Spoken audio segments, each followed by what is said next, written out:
All right, hasn't showed up for me still in YouTube.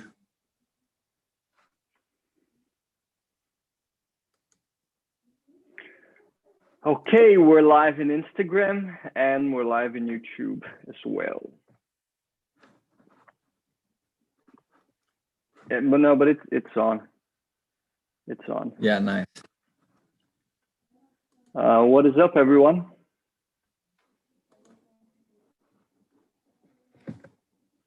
Everything's sorted. Joining you on Instagram. Cool.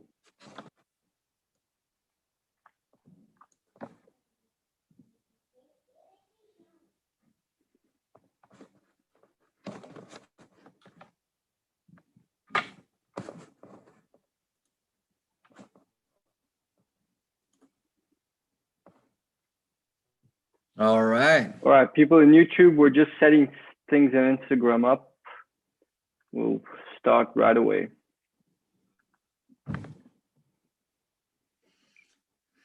Yeah, we're fine. Thanks very much. Cool. It's nice, fresh out here. Good stuff.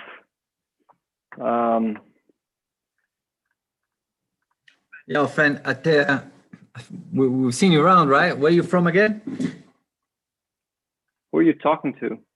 Oh, on YouTube. Yeah. Is it from India? why can't I see the chat? Something's up. Okay, found it. All right, guys. So today's topic is we're going to be talking about vegetable system. We had it's from Malaysia. Cool. This is the week that we're talking about vegetable system. We're launching an ebook about producing vegetables in agroforestry systems. So that's what we're on about, isn't it, Gennaro? Yeah, so we're actually celebrating, we've been talking about launching an ebook for quite a while now, in a sense where people have been asking for a little bit, of like a reference, something they can just flick through and have references, bullet points and things like checklist style.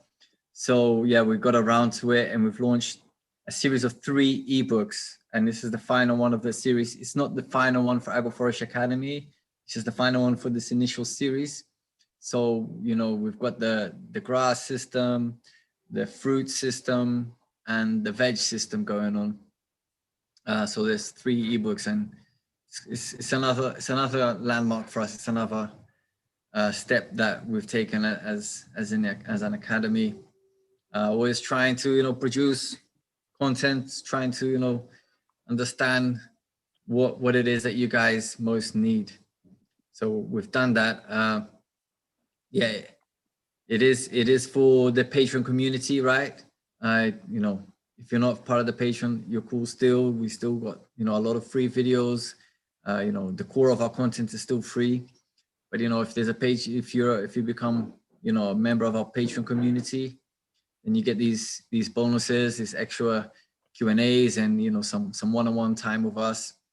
But, we're here for you, whatever. So we're excited. This is what I'm trying to say. It's an exciting day for us as we launched the final ebook of the series. Cool. Nice. I'm getting people to smash the like button here in YouTube. Yeah, that's pretty cool. So this is it. So we're going to be talking about today specifically vegetable production in agroforestry systems, right? We had a live earlier last week where we basically, we spoke about how lost in translation here, propicio, how convenient it is, I should say, to produce vegetable in the initial stage of the forest. Once you've planted a food forest, and even if you're looking for your main goals to be, your main crops to be fruit crops from trees and timber woods and things like that. It's so convenient because you've prepared the forest, you've prepared the soil, you know, and it's so convenient to just go ahead and just add the vegetables by, you know, by your tree trunks, by your tree seedlings. So regardless if you're into vegetable systems, regardless if that's your intention for long term, it is always so tempting since the soil's prepared, since everything, you know, and you need consortium of plants anyway. So, you know, we will be planting, when we plant a forest, we do plant a lot of service plants. But what I love is making, you know, your vegetables service plants, having your service plants being vegetables as well. So win-win situation. You know, obviously one should decide, you know, what's your market, what's your main focus for commercialization. You know, if you're not homestead, if you're looking, you know, to make a living out of this, if you're going to be, you know, dedicated to vegetable production, or if you're dedicated to fruit. But, you know, even if you're not dedicated to vegetable production, it's a great opportunity then to produce some vegetables at the initial stage of your food forest. And there's many things you can do, you know, many different ways you can go with vegetables, many different crops, many options you have there to consortium with your food forest at the initial stage. So, you know, never miss the opportunity to plant your vegetables if you're going ahead and you're already planting a food forest. Yeah, that's groovy. And there's a huge variety of vegetables that you can plant. And I'm waving at people here on Instagram. And you know, when you go, the beautiful thing about vegetables, we talked about it last time, is that it you can be producing food in as little as 30 days with some vegetables. And when we do intelligent companion planting schemes, you can actually increase your productivity by 2 to 3 times quite easily. So that's a pretty sweet deal, you know, and it's pretty much a no-brainer, because when you plant vegetables in agroforestry systems, you have many benefits of having those trees around, besides the fact that they will be producing organic matter and colonizing the place for the whole year, because you want to have living plants in your system throughout the whole year, because living plants is what really feeds microorganisms in the soil. Microorganisms really are the ones who nourish the soil and the plants. So when you have perennial species with your vegetable species, that means that when you take your vegetable crop out, you still have those, there's a bug here walking around me. You still have those perennial plants stimulating and feeding the microorganisms in the soil. So it's that's one of the beauties of planting vegetables in agroforestry systems. And then usually our rows of trees are designed for receiving a periodical disturbance, so that we're opening up sunlight for the vegetables, right? Which are plants that require quite a lot of sunlight. And then when you do consortiate the vegetables, you know, besides having new rows of trees, you're going to plant, instead of one bed of tomato, one bed of lettuce, one bed of carrots, you're just going to mingle them all together. And the beauty of that is that besides producing more per area, you are occupying more space and preventing weeds from showing up, because whereas maybe a broccoli, you're going to take 70, 80, maybe 90 days to harvest. When they're very small, they don't occupy the whole of the space, right? When you have a big bed of broccoli, and the broccolis are big already, they're obviously going to colonize the whole area. But when they're very small, they'll take a while till they're occupying all the space. So there's a lot of space for weeds to come up. But then when you add stuff like rocket, stuff like coriander, stuff like radish, you occupy those open spaces, preventing weeds from coming up. We we had a funny question from Ate. How to deal with animals, monkeys, wild boars? It's funny to us, but he probably has a problem there. Yeah, I'm gonna tell you a story because I was in Africa once in Mozambique. I've gone there a few times to work with this NGO that's working with some farmers there, and I was talking to this guy, complaining about the deer because the deer had been eating all my lettuce. And I said, man, the deer is eating all my lettuce. You know, I'm just putting a fence around. And he said, yeah, man, I've been having the same problem. The elephant doesn't leave anything in my garden, man.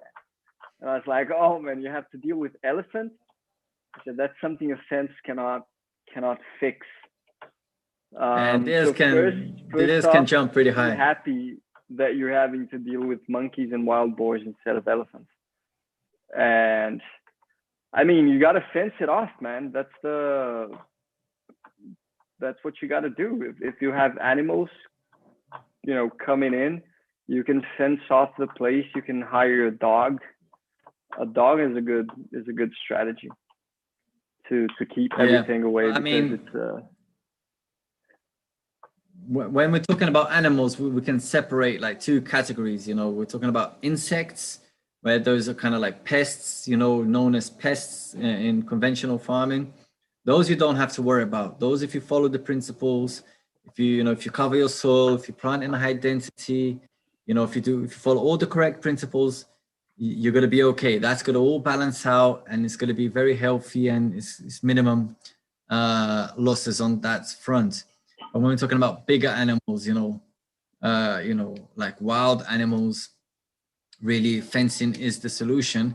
Here in my house, I have horses, I have cows, and they're all being put away. They've all got the right places, but you know, they do come loose every so often. I can't trust that a horse won't come loose all of a sudden. I have to have, you know, backup plans for these things. So all my areas which I produce, which I'm actively, you know, growing my food forest at the initial stage, you know, I've got food forests here where it's 3, 4, 5 years down the line, I don't have to fence them off anymore because, you know, these bigger animals, they don't do much harm when they're well-established trees. I mean, if it's, you know, if it's in the right proportion of herding and things like that, you know, the stepping. So that's not the big problem. It's when they're all small seedlings and things like that, right? So really, if you ever come visit Sitio de Jazz here, you see that all our areas which we go in and we plant, we fence them off. So things have to be fenced off. And, you know, you do it very simple with a couple of electric wires. It's the cheapest way to fence things off. You know, you can just pull a thin electric wire. So different animals have different heights and different situations. In Portugal, they had a situation there in the project we were doing in Portugal. I know they had a situation there, I think with like wild pigs as well. So they had like a shorter set of wires, you know, electric wires, shorter set of electric wires. I've got it pretty high up, you know, for cows and mainly for cows and horses. But you have to fence things off when you're talking about big animals. Deers, however, deers jump, don't they? I've found deers here in my food forest before, and as soon as she saw me, it ran away and it jumped like a 10-wire fence. So they're pretty good at jumping as well. So I don't know what to do about that. I mean, cows jump as well. Yeah, they jump. Cows jump. Man, as well. Seeing a cow jump is one of the most impressive things in the world. It's ridiculous. I remember the first time I saw it, I couldn't believe it. But yeah, deers jump. But I think if you manage to maintain them, if you have if you have having the fence, at least, you know, it's a bit more work for them to come in. They won't be so, because sometimes they're just walking around, you know, with their heads down, munching about, and they, you know, get to your food forest. If there's a fence in the middle At least, you know, when they're raising about with their heads down, they're gonna, you know, see the fence and turn the other way. So that's, you know, at least it prevents a little bit. Of course, if there's something very juicy there, they might be tempted to Yeah, I'm quite concerned with my chickens as well, but mainly for the vegetable systems. When I have vegetables or a very young forest, that's when I'm concerned with the chickens. But you know, like I said, vegetables not my main system. So as soon as I move off the vegetables and the crops, they're like 6, 8, 10 months old, then I'm less worried about, you know, loose chickens, you know, walking around the farm. So I am aware of the chickens. I don't fence things off for chickens because, you know, then that's a different style of fencing than I've already set up, like I said, for horses and cows. But, you know, then I fence off the chickens rather than fencing the system, you know. So chickens for vegetable production, if they're very close nearby, they will like to nibble on that. I see a lot of people worry about rabbits, right? I see it in the UK when I watch some videos. And I mean, I hate to see things like, you know, all plasticed off but you know, I see lots of plastic and people, you know, putting all these domes and sheets and wide nettings. I don't know, all this sort of technology, all this sort of like raw waste actually, you know, to keep rabbits away. Must be difficult. You know, I mean, we'd love to think it's as simple as, you know, plant enough for yourself and plant enough for them.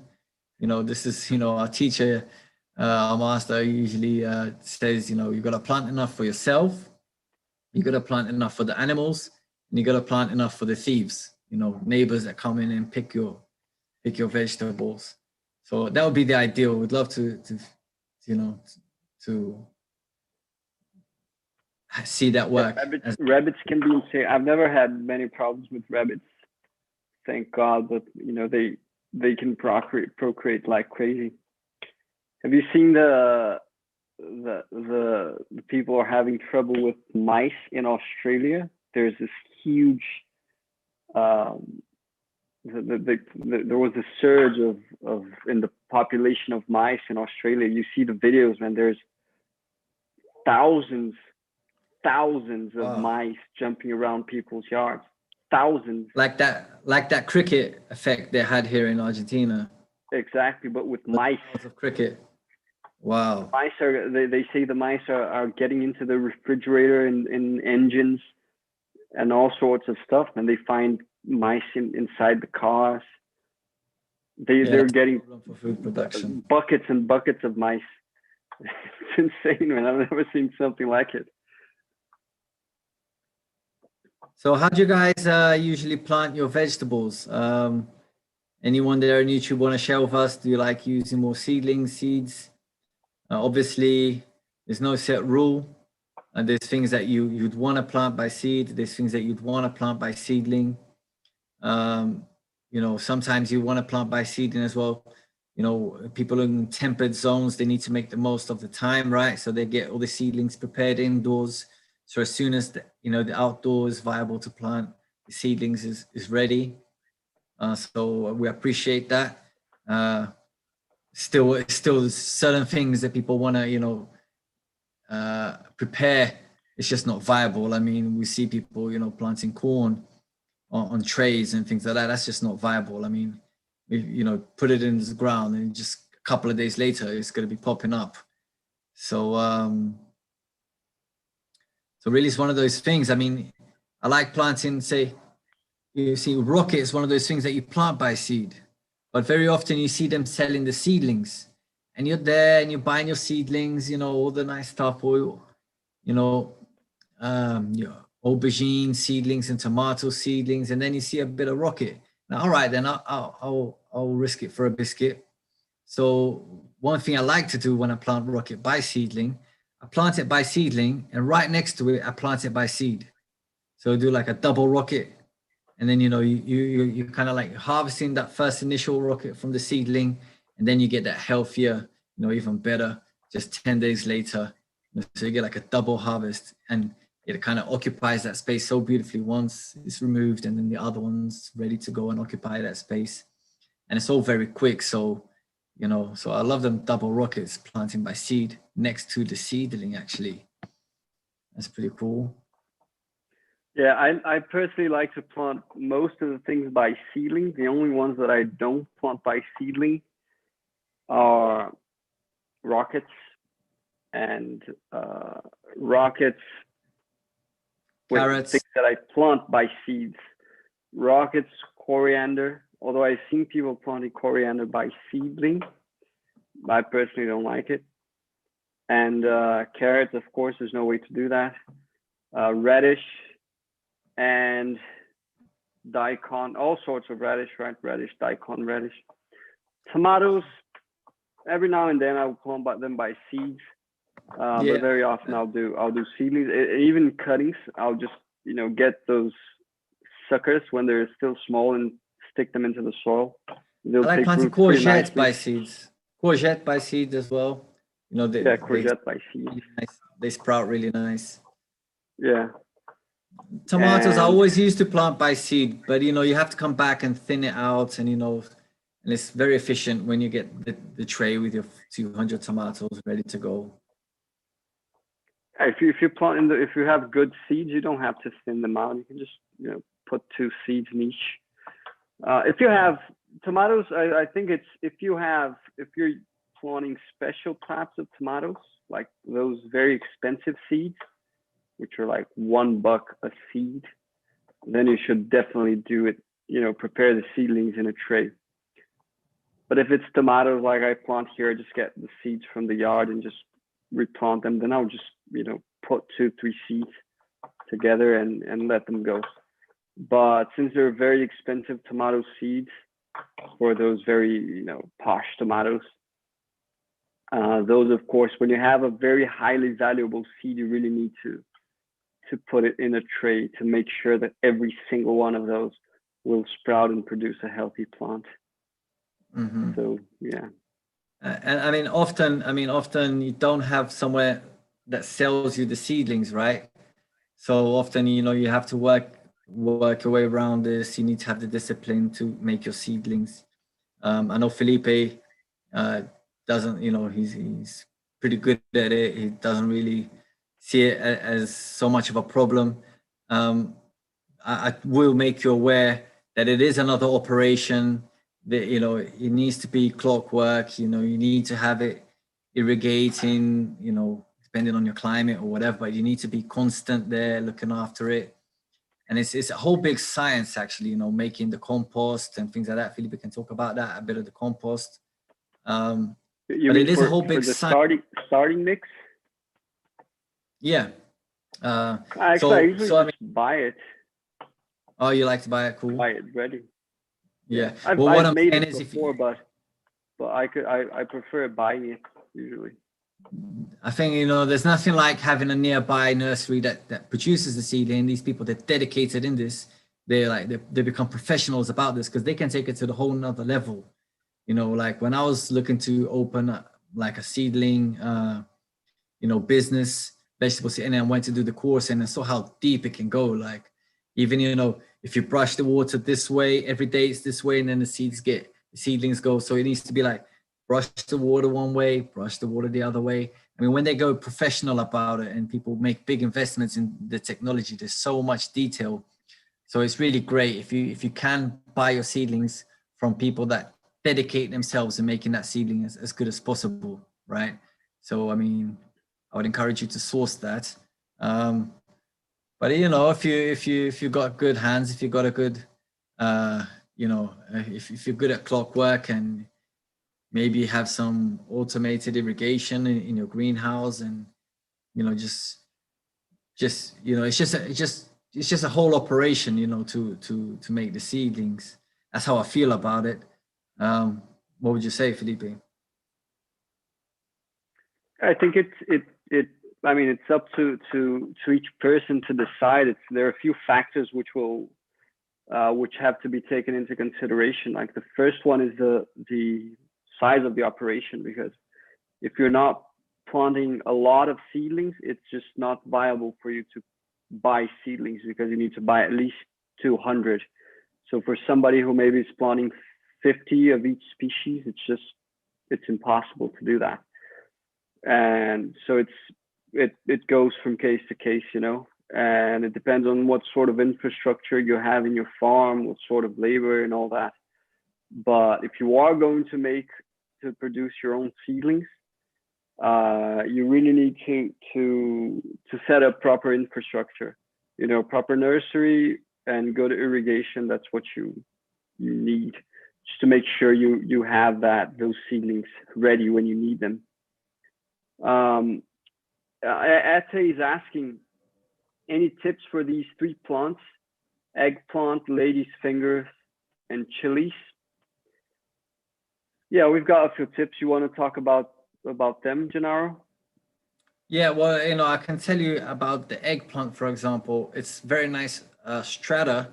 It occupies a very unique, you know, because when we're working with consortium, you usually want your fast growing stuff, and then you want your medium fast, and then you want your a little bit longer crop, so that you're occupying your beds throughout time, right? So the eggplant is one of those things that, you know, it can stay in the middle, you know, it can rise up. So it's like almost like an emergent, you know, it's not the fastest growing, and it's not necessarily, I'm not sure if I can call it an emergent plant, but it does occupy that kind of high layer of the vegetable system. So it fits in very nicely with a lot of other crops, right? So I like the eggplants in the center, doing that, you know, that taller layer. And then you can even have things, you know, you can be as vigorous as like repolho, Cabbage. You can be as vigorous as cabbage on the sides. You know, I've done great consortium with cabbages, even though they go very large. If they're at the very edges, and then you got this eggplant in the center occupying, you know, that taller layer. So, you know, I love the structure of it because it's one of those things that grows tall, and it leaves you space for like mid-layer plants and low-layer vegetables, you know. So, you know, the eggplant, I just like it like that, in the middle, occupying the tall layer, leaving a lot of space for the rest. Chilies, there's lots of varieties. Chilies, I suppose, could go on either side of the eggplant. They're a little bit, I mean, I suppose it depends how dense you plant it and what variety of chilies, but they don't tend to shade off too much, even though they do grow up as well. But well, you never know, many different types of chilies. We're talking about, and maybe Felipe can compliment on that. And lady's fingers, I'm not sure what that is. Lady's finger is okra. Okra, nice. Yeah. Okras as well. Okras is really nice because they don't shade things off very well, right? Very much. So if you don't dense it, there's 2 ways of going about it. You know, if you want to use it as a secondary crop, so you have it less dense, you can actually have it, you know, spread out throughout your vegetable bed, and it's not really. So I've recently planted carrots with okra, you know, not so dense.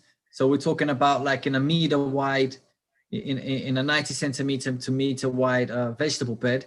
You know, I can get the okras right on the edge and one in the center, so I can get like 3 okras, you know, maybe by 20 or 30, and I don't feel that's gonna, you know, shade that much your carrots, for example. That's gonna occupy that low and that middle layer, you know. And again, the okras shoot up and they occupy that tall layer and they don't shade off.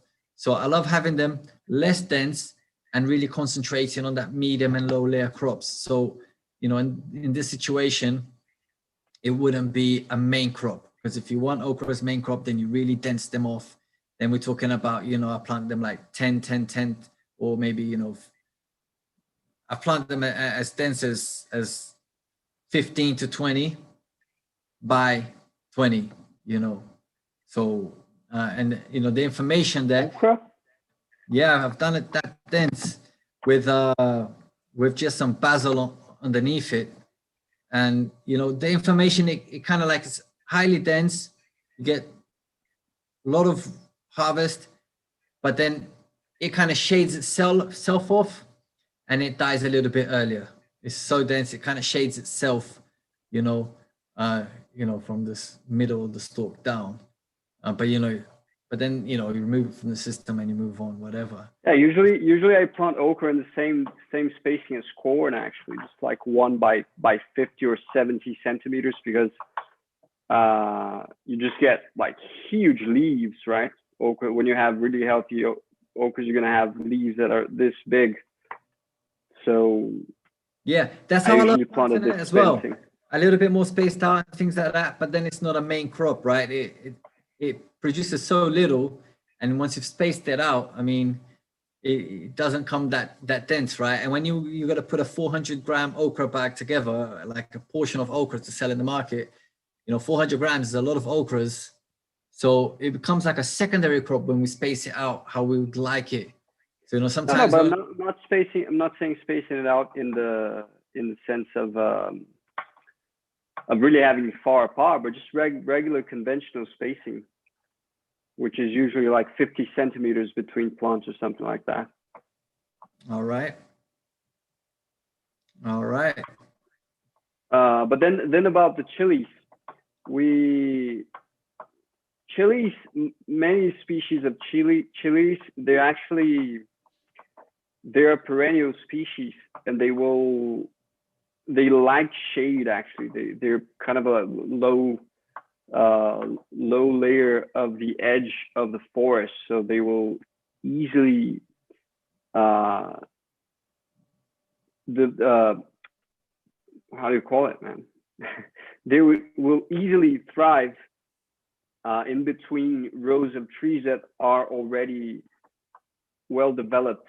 I've had several times chili in the middle of a dense stand of cassava, and of course that's not the ideal situation for it to be highly productive. It will keep on, producing a little bit. So that having chilies in between a well-established row of trees is the perfect situation. I personally love to do chilies in the row of trees, and it's going to occupy that low layer of the row of trees. Yeah, exactly. Always take the opportunity to plant it in the row of trees, because then it can, you can on your vegetable beds between tree rows, you can renew them, and then your chili can stay there, for 1 or 2 years up to. Yeah, exactly. Trees. Yeah, that's cool. And other type of herbs and things like that, we love planting it, save it for the tree rows.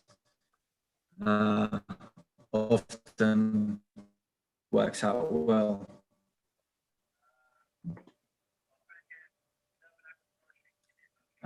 Hate to use brick lines, raised beds. Does it reduce tree root benefits? Well, I mean, for agroforestry, I wouldn't recommend it. I mean, I can understand if we're doing it, for vegetable consortiums, consortiums of vegetable, like urban vegetable systems. But once you start putting trees, trees, a lot of tree roots go down, but, a lot of that goes sideways as well. And, tree roots travel as far as, the tip of the leaves. So, if you've got this canopy and then, you've got this wall really restricting the roots from traveling. So we won't be able to recommend that when we're talking about, planting forestry with trees. I understand sometimes when we're talking about urban and in schools. This week I've been shooting some videos in my daughter's school where we're doing planting there, but it's vegetable, short cycle, raised beds. So there's the brick walls on that for those raised beds. But that's, ornamental, keep it all nice and neat, like you would in an urban situation a lot of the times, but not for trees. We can't recommend it for trees. Yeah, I personally don't like raised beds of any sort. The only reason why you'd put bricks is to raise a bed, unless you're in a flooded situation, because raised beds are just they just dry out quicker, and there's absolutely no need to raise a bed, because people will often say, oh no, but you get a deeper layer of soil. You can just have the same well prepared soil by digging it deeper, and then if your bed is level with the soil instead of being raised above the soil, it's gonna keep humidity just a lot more. It's just imagine you have something standing out from the soil, so water, gravity will just pull water down, and that part that's standing outside from the soil will dry out quicker. So I'm not a fan of raised beds at all. Yeah, very well said. and you unless probably, you need to because you're working in a flooded situation. you know, I just happened to come across one situation, which is probably the only one I can think of, you know, which would be appropriate, which is like I was saying, in the school.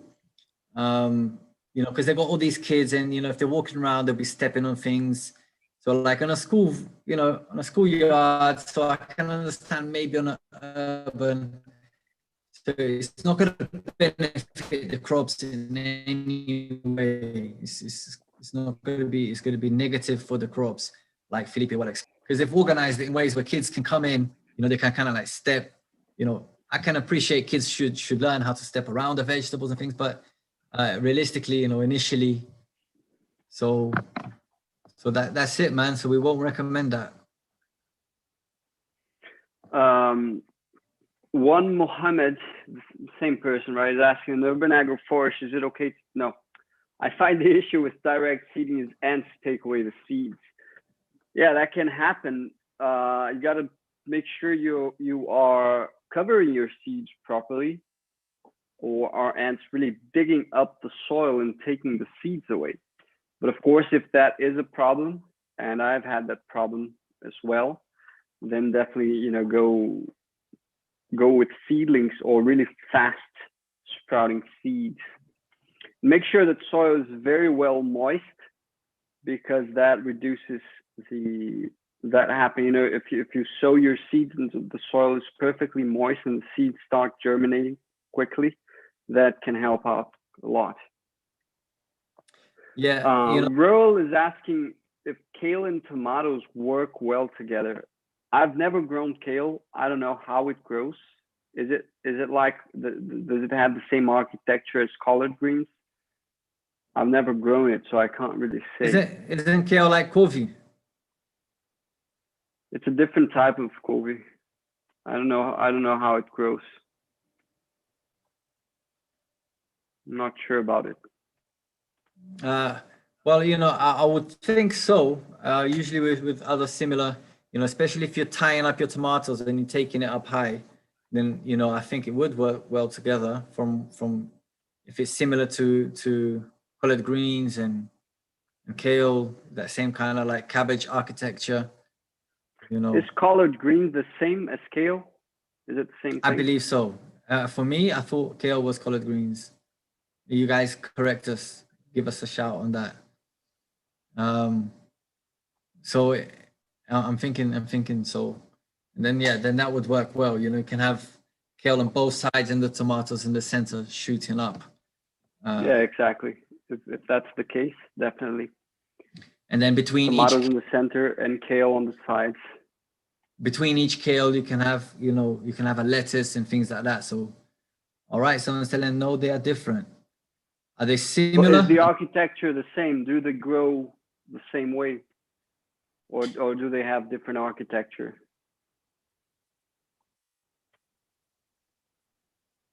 Let's wait for Giga. You know, people in the YouTube, smash that like button, man. If you've been, you know, if you're there, you appreciate, you know, into this.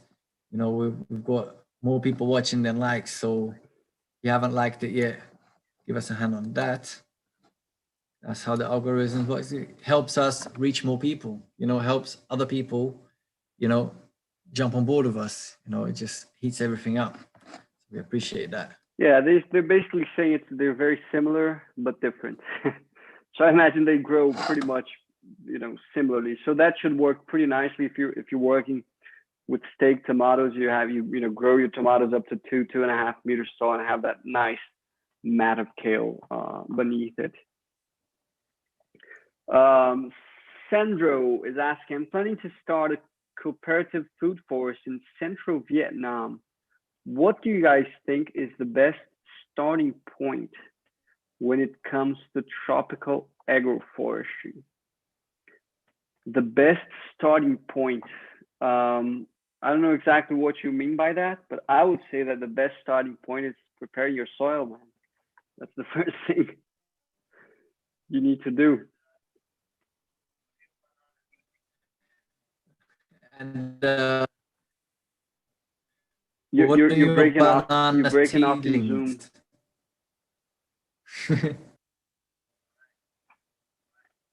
All right. All right. Now you're back. I was just saying, if you're talking tropical, get your bananas in, or order your bananas so you have enough bananas for when the time comes. But I don't understand when you say cooperative. There's a lot of challenges when it's cooperative. So I don't know, how deep. This is not exactly a vegetable question, you see, because we can talk about this for probably half an hour. So, try catch up with us on the Q&As and we might answer that on the monthly Q&A. Yeah, but just make sure you have lots of biomass production.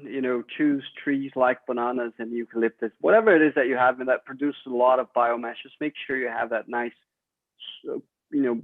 cover of soil constantly being produced in the place, and make sure you choose species that will produce that nice green mat that will cover the whole place very quickly. Yeah, so we've got, Rollers is telling us as well, it's the same family as collard greens. Yeah, so same kind of architecture. We'll have to figure out, what's the difference.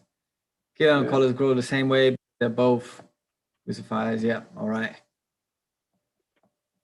John Caro said, I found a random chili plant below a big tree in my mother-in-law's farm in Bauru. It's the first time I tasted a chili and experienced a flavor other than hot. Cool. Yeah. Maybe that was a special kind of chili. Yeah, it doesn't surprise me. I mean, anything that's off the conventional, a lot of the stuff that we eat in conventional, it won't come with the flavors. And, when it's being nurtured by the tree and all that leaves dropping and feeding the soil from the leaves from the trees. So yeah, there must have been good chili there. Then you have what we call tree collard or Ethiopian kale, which are also different species. Yeah, there are a bunch of species, I imagine. Here in Brazil, we only have cabbage, collard green, broccoli, and cauliflower. That's basically it. That's what we produce around here. But the collard, and I know that outside people have all these different sort of those really small cabbages and whatever, lots of stuff. Purple. The collard greens have been showing up like with wrinkly edges. So there's like a crispy one as well. I've seen a lot in the market recently. These crispy collard greens. Yeah. And collard greens is the most common here in Brazil. Everybody has a couple of plants in their yards and very easy to grow. So yeah, it's a good one.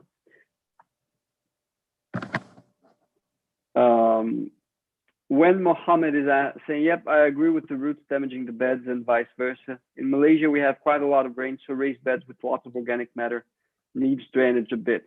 Yeah, so there you go. If you need drainage, then it makes kind of sense to raise your beds. Amber Forest is saying, thanks for this, very helpful. Tasmania, Australia. So Amber, since you're in Australia, tell us, how's the mice war going on over there? I heard that there's a lot of mice around, jumping around and causing a lot of damage. You know that in Africa, people will eat mice, right? It's actually a very treasured meat. They will hunt mice, and I've seen mice in sticks being baked, in the middle of the street. It's quite a sight. It's really alarming, isn't it? All this unbalance. Out here in South America, we had this cloud of crickets that flew past Argentina and, came to the borders of Brazil, and it devastated a lot of crops, a lot of farms. And it's, yeah, Julia's saying in Asia as well, they're like the crispy mice. Delicious. Yeah. Jiga is saying that mice are the delicacy. I imagine it tastes like rabbit, right? It should taste like rabbit and like guinea pig and that sort of, all those rodents. They're all the same, right? Pretty much. So, that's an idea for you guys over there in Well, this is the thing. We need to make them bit. You know, it's protein, isn't it? It's all protein. You know, how can you, you know, protein turns into nitrogen, and how can we make that, you know, we actually say, when we say, you know, cover your vegetable beds with any organic matter, it actually goes with any organic matter, cover our vegetable beds with animal flesh. So I don't know how you'd use that. But yeah, you know, Jiga here is in Instagram saying that fried mice tastes like a mix of chicken and duck. That's very specific, man. Very specific. Cool. Shamin Bandara is saying, in agroforestry system, how many years need to build soil? For example, sandy soil. Look, I was actually discussing this with a friend of mine today, and you start building soil in the very first year, but it depends on like what's your starting point and what you're calling a soil that was built. You know, you will constantly be gaining soil, and you know, in a few months you're gonna have a very big impact in your soil. But of course, depending on your starting point, if you're starting in a very degraded land, it's gonna take a while more. But as soon as you start putting organic matter in the soil, as soon as you have lots of plants doing photosynthesis and pushing carbon into the soil and feeding those microbes, you're building soil and you are enriching the soil. And it's a constant process that doesn't stop ever. You will be building soil for the rest of your life. There isn't a point where we say, okay, now I've built soil. You know, after 4 or 5 years, I've finished the process. It's ongoing. It's very important to get to the stage of having lignified material in the soil and very healthy plants, because you need healthy plants to feed the soil. You know, there is this guy that would say that he's called, what's his name? He was from Austria, I think, or Germany. His name was Albrecht von Hazili. I can't speak German, so sorry. But he was from the 19th century, and he would say, the soil creates not the plant, but the plant creates the soil. So in order to create a healthy soil, you need healthy plants. So the more you have healthy plants, you know, using all of those ideas of succession of species, of stratification of species, of choosing species that thrive in the current conditions of your soil, the more that process is going to accelerate. But you can be sure it starts as soon as you start your agroforestry, as soon as you have plants photosynthesizing, as soon as you have organic matter being put in the soil. Yeah, especially if it's a specific concern to build soil, like Felipe said, you know, you have to choose the varieties which thrive in that environment. That's key. The ones, you know, that are more vigorous, the ones that produce more organic matter. So you have a nice consortium of, you know, plants that have more lignin and, you know, a nice variety of materials for you to chop and drop. But really, if this is your goal, you know, have more service plants rather than secondary crops, because, you know, we like to have, you know, our main crop, our secondary crop, and then a third crop, and then a few service crops. But, you know, you can really be more aggressive with more service crops and have your service crops being real aggressive, or you might even want to work with only service crops, building soil for a year or two before you start, you know, producing, if you want to, you know, produce something that's more demanding, something that needs more structure initially. But I mean, from day one, if you prepare, you know, if you plant your forest and you put all your service crops that are vigorous and, you know, highly productive in organic matter, very, very quickly, you got to see results. And even our friend is talking about the red soils. You know, I mean, I'm quite accustomed to that. Our land here is all red acidic soils, you know, just a lot of organic matter very, very quickly. You know, next year already you're looking down and you're seeing, you know, all that. Yeah, black. but let's be careful about something. Jigger, you're saying that, you know, red soil doesn't mean it's bad soil. In fact, the best soils in Brazil are red soils. And even Italians, when they got here, they would call it red soil. So they named it red soil. But since red in Italian is rossa, and in Portuguese, red is vermelho, but then we have another name, another color, which is purple, which is called roxa in Portuguese. People mixed up and they started calling the red soil, they call it purple soil because of this thing with Italian. They're the best soil in Brazil. A red soil simply means it has a lot of iron oxide. That's pretty much it, because iron oxide is what gives the color to the soil. So we cannot be very, you know, we can't say much about the soil because of its color. But this that you mentioned, you know, having roots, having life, that's what we should be looking for. I've seen lots of black soils, which are horrible. The soil in my plots, they're pretty black, but they're a lot worse than the red soils that are further north of the state. So just wanted to put that out, because we often think too much about the color of the soil, but there's so many variants which will influence the color of the soil, and you can't, you know, take a conclusion out of just that.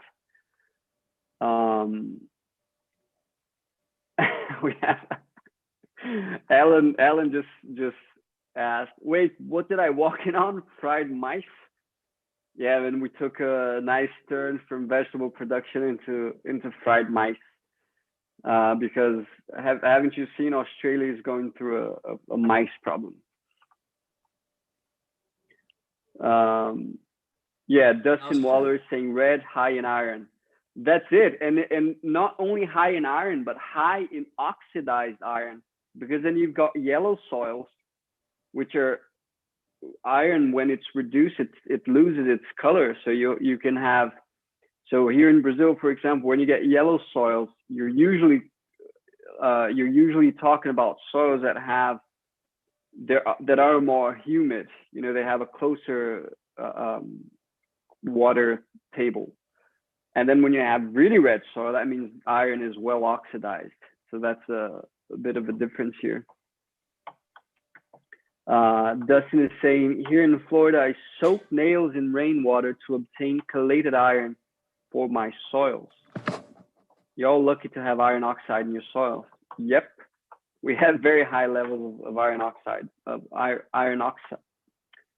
oxide here, but a lot of aluminum as well, which is also good because it structures the soil very nicely. As long as it's not available for the plants. And iron is a very important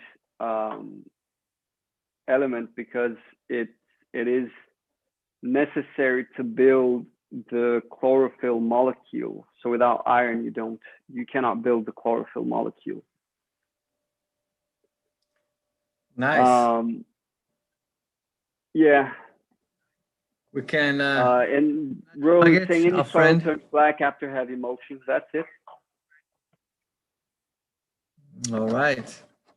So just remind, if you've just arrived, you know, we're celebrating this week, you know, vegetable theme, because we're launching our vegetable ebook, something that's long awaited. We've been interacting with you guys, asking you guys, you know, what is that you expect from us? What kind of, you know, medium we can be producing? And, you know, we didn't have an ebook, and a lot of you said, you know, some kind of, always looking for, you know, some kind of text, some kind of reading material, something you can reference back to, you know, bullet points and key topics. So, you know, it's the first of a series of our ebooks. It's 3. We launched 3 ebooks. It's not the last Agroforestry Academy is going to be launching, but in this series, we've closed today with a vegetable ebook. We're launching it today. So we've already got the fruit systems in the ebook, fruit systems in agroforestry. We've got the grass systems in agroforestry. And today we're launching the vegetable systems in agroforestry, the ebook. It's available for our Patreon community. We appreciate all you guys which are there in the Patreon with us. You guys interact with us, and it's always a pleasure to meet up with you guys, down there. Anything you'd like to add, Felipe, about the ebook and what we're up to? Because we got a webinar as well following up, the theme. So we've got the live, we got the ebook, and then we've got a thorough webinar just to tie everything up together, right? Yeah, exactly. We're going to be hosting a webinar live with our patrons. We always, when we launch the ebook, we give away a webinar as a bonus in order to talk a bit about the theme. We usually choose one topic inside that theme. So this week it's going to be vegetables. We're going to be talking about something vegetables and hosting a webinar for the patron community. That's going to be pretty nice. So we have, before we round it up, there's another question here by Alan. He's asking about terra preta. No, I know what you're talking about, but I'm asking, do you black soil? Are you asking if you have experience growing on it? No, I've never grown on it. I've never seen it, actually. I've only heard about it, seen pictures and all that. But I mean, it's something quite amazing, quite impressive, because you have that huge amount of black soil, very productive soil, on top of white sand. It's unbelievable, and yeah, pretty amazing, man. And that's what the forest lives on. And if you imagine that, like if you take the rainforest, you get a sand beach, basically, if you take the rainforest away, because what holds all that life together is life itself. So it's the perfect cycle.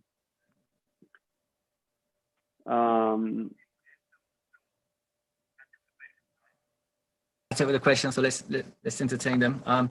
So need difference of market gardening versus agroforestry vegetables growing. So like the difference, obviously we could go on for hours. This is what we've been talking about, but just in a nutshell, in an agroforestry system, designed to produce vegetables, you actually have, these tree rows, very powerful tree rows, producing a lot of organic material. And this organic material can feed your vegetables, you see. Every time you renew your vegetable bed, you have an opportunity to, bring all that material down from the tree rows. If you're in a climate where you can have bananas and fast growing trees and legumes and things we can chop down and feed the system. So it really is like, the forest working for the vegetables. You get a lot of information, when you cut everything down and you get that light coming in and all rejuvenating hormones from the tree beds as well, re-sprouting. That helps with the information, the hormones with the vegetables. There's so much to it. And then obviously, when you're talking about the vegetable bed, as a vegetable bed, in using the principles of agroforestry, we're talking about consortiums, we're talking about succession of species where we can, occupy different layers of the vegetable. So we have, like we have in the forest, an emergent tree, a high layer tree, a medium strata tree, and a low strata tree. We have that in a vegetable system as well. So in the vegetables, we like to have each vegetable in its strata, so we can have a nice consortium of vegetables within the system. So that's an agroforestry principle applied, in a vegetable system there. Well, there's so much to it, so many things when you go versus, growing vegetables in agroforestry system versus, conventional gardening. Yeah, Amber is saying that they're trying to get vegetables growing on neighborhood sidewalks. And you're trying to grow vegetables in the sidewalks. We've seen it happen That's where, like, you know, something's grown in the sidewalk. interesting. I haven't seen like no nice courgette or anything like that, but we see those plants like coming out of creeks, right? Yeah. In the middle of the city. Dustin Waller is saying, you go in my oak hammock and it's black soil so deep, the other side of the, and so soft and spongy, yet you look at the other side of the property and it is pine trees and sugar sand. Yeah, that's what happens, man. You can have that. The black soil is this, it's like it's made of a lot of life itself. Ember's asking, will your book have how to develop poor soil via succession planting to how to support trees ultimately? This ebook is specifically targeted for vegetable production in agroforestry systems, of course. We get, it's a small ebook. We don't get super into the process of the developing soil, but yeah, we do talk about all the companion plantings, what you need to look for to have, you know, what sort of trees you want in your vegetable system, what sort of companion planting you should be doing, how you should prepare your soil so that you get that nice engine of enriching soil turning in the very beginning. So yeah, all that. And if you're there for the webinar tomorrow, you know, then we can, you know, we can go into depth in the webinar. We touch up on some of the stuff.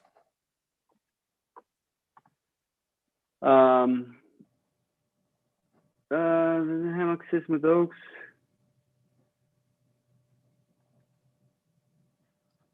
Yeah, definitely, Dustin. All right, so it's completely different.